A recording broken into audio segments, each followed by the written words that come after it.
Alright, so today we're talking about Evil West. This game is modern combat innovation meets 360 era attitude. It's a fun first game, and it delivers on that.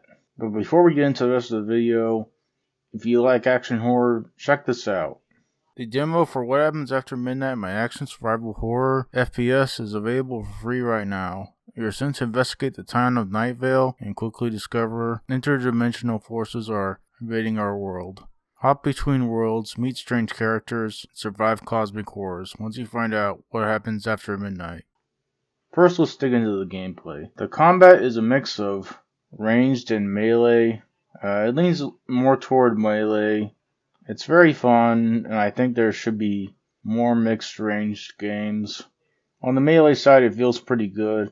There's a good variety of useful moves that hit hard. The dodge feels good and has a bit of a remnant from the Ashes feel to it. The shooting feels good, and there's a good weak spot mechanic that works pretty well.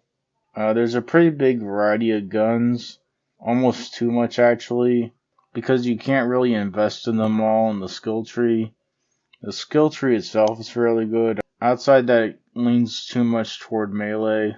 There's good regular enemy and mini boss variety, and they feel fairly good to fight. When it comes to the real bosses, the first two real bosses are fairly good, but the other two have weird problems. The third one has this annoying tracking leash swarm move, and the last one's first phase is way harder than the rest of the fight.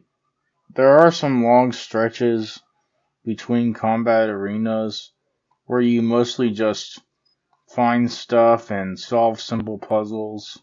They're pretty boring and it's easy to tell they're just there for pacing.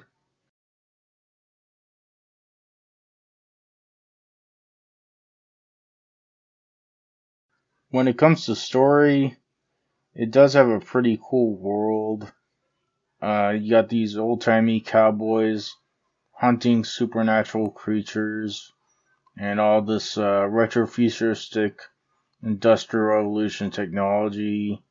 But the actual story, how the characters interact and stuff, is pretty generic. It can have some fun tropes and archetypal characters, but it would have been better if they leaned into the over-the-top nature of the story and all the fun potential cheesiness this game could have had. Also, there's certain times where the plot gets pushed to the side because the developer had a cool idea for a level and it makes some missions feel like blatant side quests. The aesthetics are pretty good with a lot of cool settings and creature designs. There's good use of color. Overall, this is a pretty fun game with good combat and a cool world. And I'm giving Evil West an 8.71. Thank you to anyone who likes, comments, or subscribes. That's it.